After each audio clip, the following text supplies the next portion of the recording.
You know, we always picture Earth's continents drifting around, right, in constant motion. But what if I told you that whole engine, plate tectonics, is actually way younger than you think? For the first billion years or so, things might have looked completely different. So let's dive in and find out why. So, the big question is, did Earth always have plate tectonics? And the simple answer? Probably not. Yeah, for the first 1 or 2 billion years of its history, our planet's surface likely behaved in a completely different way. So if the engine that drives our world today wasn't running back then, what was going on instead? Okay, so before we can travel back in time to this ancient, kind of weird Earth, we've got to understand how things work today. Let's take a look at the incredible engine that's powering our planet's surface right now. All right, so today, the main driver, the dominant force moving continents around, is something called slab pull. Now, it's a huge, complex process, but really, it all boils down to one absolutely critical ingredient. You need a piece of the Earth's rigid outer layer, the lithosphere, that is cold and dense enough to want to sink into the hotter, softer mantle below it. Everything else is pretty much secondary. So how does this work? It's actually a pretty cool process. Picture the oceanic crust like a giant, slow-moving conveyor belt. As it moves away from where it's formed, a mid-ocean ridge, it spends millions of years just cooling down. And as it cools, it gets denser and heavier. Eventually, it gets so much heavier than the hot, gooey mantle underneath it that gravity just takes over. The edge of this plate, this slab, starts to sink, and it pulls the rest of the plate right along with it. That, my friends, is slab. Okay, so if that's the engine, this whole slab pull thing, then why wasn't it running on early Earth? To figure that out, we've got to take a trip back in time to a planet that would be, frankly, completely unrecognizable to us. So what was the crucial difference? It's simple, really. Early Earth was just so much hotter. I mean, unbelievably hot. It was still glowing from the heat of its own formation, and it was packed with way more radioactive stuff, which generated a ton of internal heat. We're not talking slightly warmer here. We're talking about a planet in a totally different state of being. So, what does that actually mean? What happens when the whole planet is that hot? Not just the deep mantle, but the surface layers too. Well, for starters, you lose that key ingredient we talked about for slab pull. See, the whole engine runs on the contrast, the difference between a cold, heavy surface and a hot, lighter mantle. But if the surface is also super hot, then it's just not dense enough to sink. That critical density difference, it was just too small.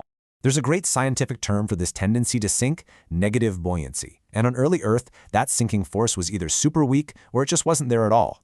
Basically, gravity had nothing dense enough to grab onto and pull down. But that's not all. There was a second, huge problem. Even if a piece of crust could somehow start to sink, the crust itself was just too weak to act like a real plate.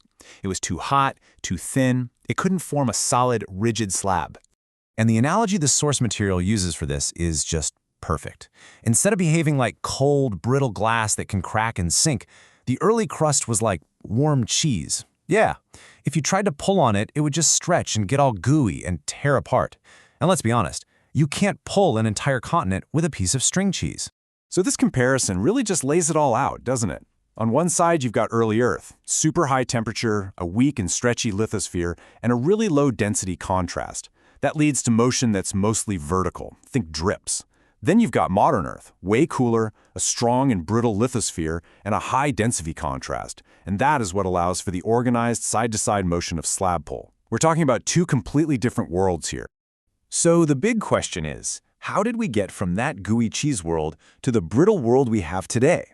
Well, the answer is pretty simple, but it took an incredibly long time. The planet just had to cool down. And this wasn't a quick process. It played out over literal eons. I mean, 4.5 billion years ago, you've got this extremely hot mantle and a super weak crust. Fast forward to about 3 billion years ago, the planet is starting to cool, and that lithosphere begins to thicken and get stronger. And then, around 1 billion years ago, boom, we hit a critical threshold. The density contrast finally becomes significant enough to get things moving. And that was the moment. That's when the whole system could finally kick into gear. Old oceanic crust was finally getting cold and heavy enough to sink all by itself. That sinking, or subduction, became self-sustaining. And just like that, the great engine of slab pull switched on, totally reorganizing the planet's surface into the system of moving plates we know and love today. All right, so let's put all the pieces of this incredible planetary puzzle back together and get our final answer. So why don't we see evidence of modern plate tectonics in Earth's oldest rocks? The answer is so simple, it's beautiful. The engine, slab pull, it just didn't exist yet. The conditions simply weren't right for it. And if you need one last powerful way to picture the difference, this is it. It's a great one. Think of early Earth's surface like a pot of warm porridge. It's hot, it's gooey, it's all one big, indistinct mass. You can't really form plates or pull slabs out of that, right? But modern Earth, that's more like cold oatmeal that's been sitting out for a while. A brittle crust is formed on top, and that crust can crack and move around in distinct, separate pieces. And this all leads to a really profound idea. Plate tectonics isn't some default setting for a rocky planet. It's not inevitable. It's what you'd call an emergent property, a behavior that only showed up once Earth cooled down into a very specific sweet spot. Our planet literally had to evolve into it.